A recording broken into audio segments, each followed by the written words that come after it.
Lo dijo en la primera hora.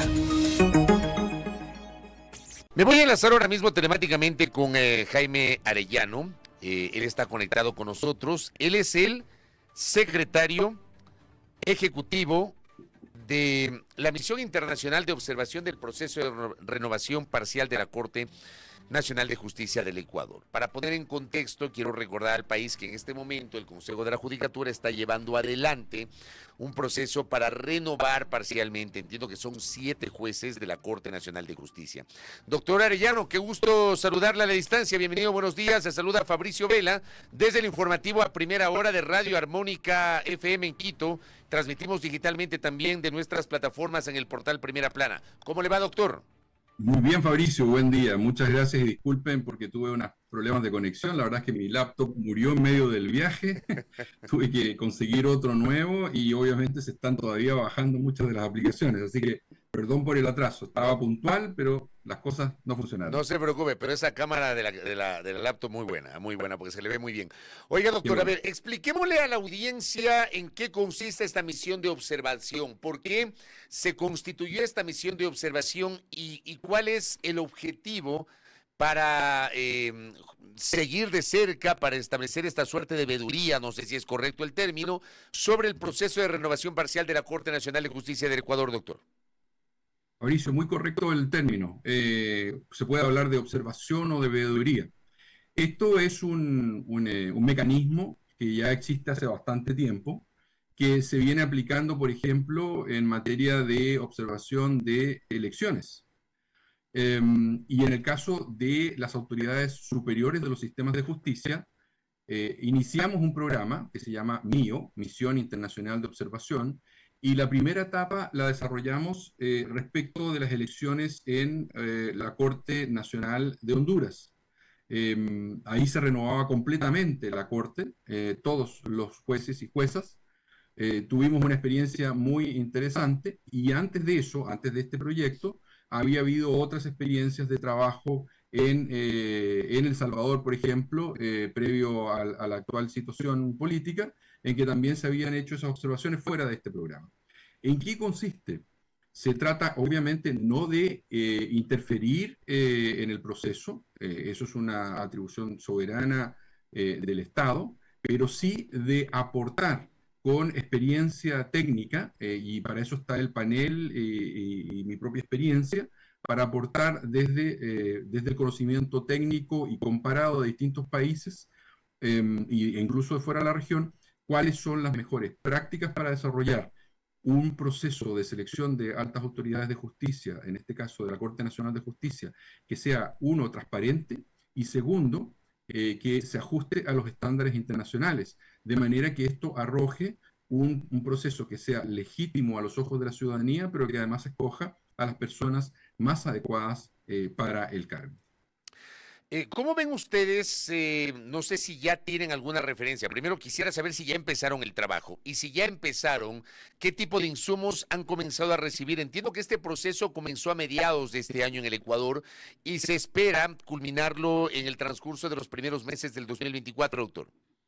Eso es correcto, ¿no? Son aproximadamente 8 o 9 etapas que tiene el proceso, desde el llamado, digamos, público a inscribirse en calidad de persona interesada en postular, pasando luego a entregar los documentos, viene una etapa de revisión de los documentos si se cumplen los requisitos, y luego empiezan procesos de filtrado que tienen que ver con evaluaciones psicológicas, luego la etapa de lo que se llama la oposición, es decir, rendir pruebas teóricas y prácticas acerca de los conocimientos relevantes para ser magistrados de la Corte Suprema, etc.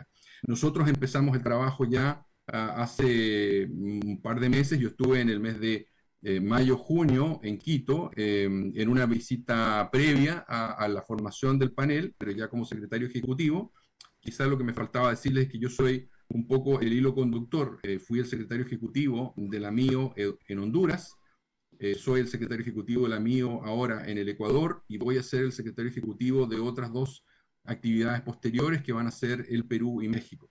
Entonces estuve mayo-junio en Quito, Nos entrevistamos con el presidente del Consejo de la Judicatura y con otras autoridades relevantes, el Tribunal Constitucional, la Corte Nacional, el presidente de la Corte Nacional, etcétera, y organizaciones de la sociedad civil y expertos académicos también allá en el Ecuador. De manera que esto empezó hace tiempo, se formó el panel, estamos observando y recibiendo información de lo que ocurre con el proceso. Tenemos además el apoyo de un organismo de la sociedad civil local, que es ODJ, el Observatorio de Derecho y Justicia, que es el que especialmente nos está proporcionando, digamos, información detallada. Y hemos anunciado el lanzamiento de la misión para ir en las próximas semanas a Quito, algunos de los miembros del panel, para también tener una visita rápida y de entrevista con autoridades nuevamente locales y con las organizaciones de la sociedad civil. Pero ustedes, de lo que han hecho hasta el momento y en lo que han avanzado hasta el momento, ¿tienen alguna observación, alguna duda, algún reparo a la naturaleza del proceso? A ver, tenemos preocupaciones. La preocupación fundamental, como decía al inicio Fabricio, y es importante que las personas que nos ven y escuchan entiendan, en un proceso en que vamos a elegir, o que Ecuador va a elegir, a los magistrados, a las juezas y jueces de la Corte Nacional de Justicia, el tribunal más importante del país junto con el Tribunal Constitucional, que resuelve y uniforma la manera en que se entiende que se aplica el derecho para resolver los temas, los conflictos. Bueno, obviamente que tiene que ser un proceso en que se escoja a los mejores y a las mejores. Y la manera de hacerlo es, en primer lugar, con amplia transparencia sobre el proceso. Eso significa que, por ejemplo, si Fabricio, tú y yo estuviéramos concursando, fuéramos postulantes a la Corte Nacional de Justicia, la gente del Ecuador quisiera saber quién es Fabricio, quién es Jaime. Y para eso lo primero que debiera ocurrir es que cuando yo postule y tú postules, se ponga en una página web, se cuelgue, se publicite, por lo menos nuestro currículum, ¿cierto? Aquello que nosotros le dijimos al Consejo Nacional, al Consejo de la Judicatura: mire, estos son mis pergaminos, esto es lo que he hecho yo y por lo que debieran elegirme a mí para juez y jueza de la Corte. Y luego, junto con eso, si yo afirmo, ¿cierto?, que tengo determinados estudios, que tengo tal experiencia, etcétera, voy a haber acompañado documentos que sustentan esa afirmación. Esos documentos también debieran colgarse del portal web del Consejo de la Judicatura y debiera ser toda esa, al menos, información pública, de manera que toda la ciudadanía se pudiera enterar, pero sobre todo que se pudiera informar quiénes, las organizaciones de la sociedad civil que se especializan en los temas de justicia y que les interesa justamente hacer ¿qué cosa? El chequeo. Transparencia, publicidad de la información para que pueda haber control social y por lo tanto para mejorar la calidad del proceso de selección. Eso hasta el momento no ha ocurrido, no se ha subido, no se ha publicitado las carpetas de las y los postulantes. Entendemos que habrá materia de reserva eventualmente, pero no puede ser reservado el currículum vitae y no puede ser reservado, insisto, los documentos que sustentan lo que se afirma en el currículum vitae. Claro, porque se supone que sobre esos documentos que usted hace en esta primera observación, se supone que se puede hacer escrutinio público en torno a la idoneidad de esos postulantes. Así es, Fabricio. Y bueno, y yo no decía algo que eso es evidente. Esta publicidad es imprescindible para que ustedes, los comunicadores sociales, los medios de comunicación, puedan hacer el escrutinio más profesional aún que se hace en este tipo de situaciones. Pero, como sabemos, los medios a veces tienen manera de conseguir información, la ciudadanía no. La ciudadanía necesita una pizarra electrónica, un lugar donde estén colocadas esas informaciones para poder hacer el escrutinio del que tú hablas. Ese, para nuestro entender, hasta el momento, y de lo que hemos sido informados, es la primera observación y preocupación que tenemos sobre el proceso, Fabricio. Correcto. ¿Cuál es la segunda o cuántas más tienen? Bueno, no, lo demás son cuestiones que vamos a estar mirando, porque vamos a estar aplicando estándares internacionales, y los estándares internacionales significan publicidad del proceso, publicidad de la información de quienes concursan, también publicidad y fundamentación de las decisiones que se van adoptando en este proceso que tiene, como les decía, varias etapas. Entonces, tampoco hemos conocido las resoluciones y sus fundamentos en la formación, por ejemplo, de ciertos órganos que van tomando un rol decisorio en distintas etapas de este proceso. Se formó un comité de expertos que tenía que hacer una primera revisión del cumplimiento de requisitos en la entrega de la documentación de los postulantes. Es importante conocer aquello, cómo se escogió a estas personas. Después se va a formar, se escogió, perdón, a un grupo de, si mal no recuerdo, 6 u 8 psicólogos clínicos que tienen que hacer el trabajo que está ocurriendo en este momento de evaluación psicológica, o lo que llama la ley las pruebas de confianza de estos postulantes. Nuevamente es importante conocer, ¿cierto?, los antecedentes de las personas que desarrollan esta labor para que se pueda hacer ese escrutinio. Y después, muy importante, viene la etapa de oposición, en que voy a decirlo sencillo, se le toma examen a los postulantes y las postulantes, ¿cierto? Una prueba escrita que es de carácter teórica y una prueba práctica con 2 casos que deben resolver.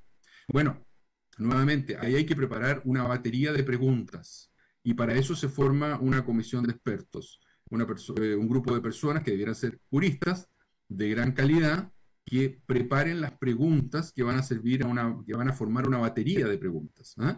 Y ahí tiene que haber una metodología, existe una metodología para este tipo de evaluaciones, ¿cierto?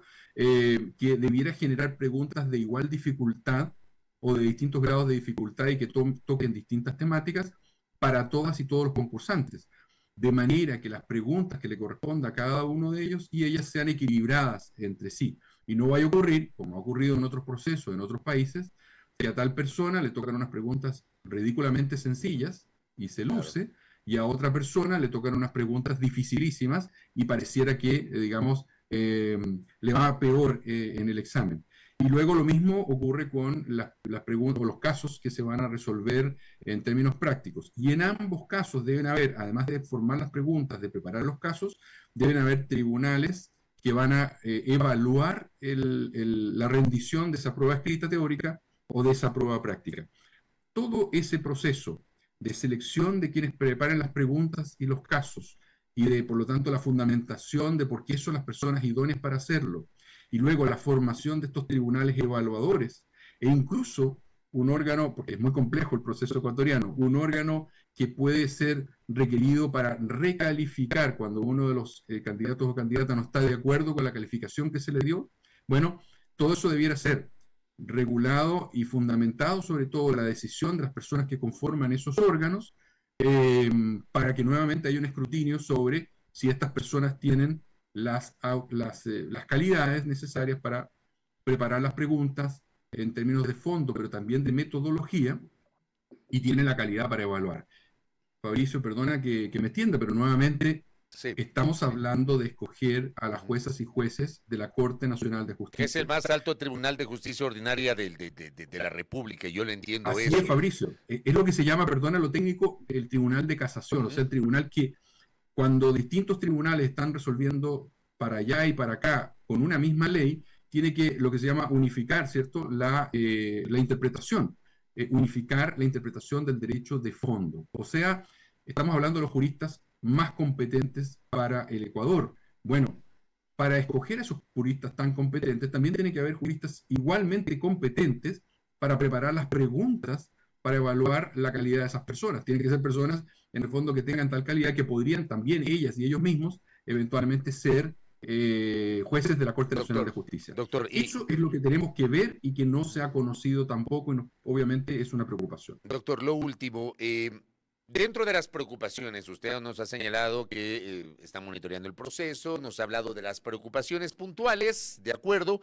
Le pregunto si dentro de esta, para cerrar esta entrevista, ¿les preocupa la situación del Consejo de la Judicatura, del organismo administrativo de la función judicial que lleva adelante este proceso? ¿Y por qué hago esta pregunta? Porque este organismo estaba en medio de unas dificultades, 2 de sus vocales perdieron el cargo porque fueron llamados a juicio, está pendiente la posibilidad de que otros 2 vocales sean, sobre 2 vocales, el presidente de la Judicatura y otro vocal se formulen cargos dentro de una investigación de la Fiscalía. Digo, ¿les preocupa la situación de la Judicatura, doctor?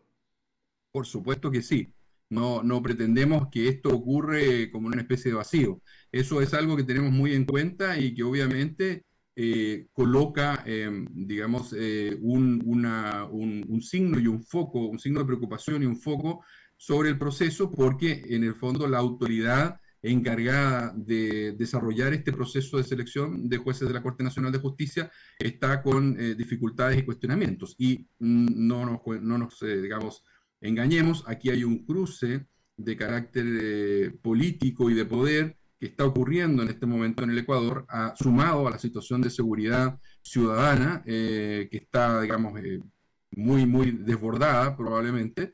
Así que eso es parte de lo que vamos a estar observando y considerando para tanto ir dando recomendaciones. Ojo, solo recomendaciones. No tenemos un poder, ¿cierto?, de imposición de nuestras ideas, sino recomendaciones para mejorar el proceso y también al final un informe que va a concluir sobre cómo hemos evaluado este proceso, su legitimidad, su transparencia, la corrección de las decisiones y el contexto en que se desarrolla, además de recomendaciones para mejorar esto a futuro. Y por supuesto un juicio respecto de si es posible, digamos, quedarnos tranquilos con lo que ha ocurrido. Fabricio. Correcto, doctor. Quiero agradecerle por la gentileza de haber atendido esta entrevista para entender justamente las acciones que están realizando desde la misión de observación internacional sobre este monitoreo al proceso de selección de los futuros jueces de la Corte Nacional de Justicia. Muy amable, doctor.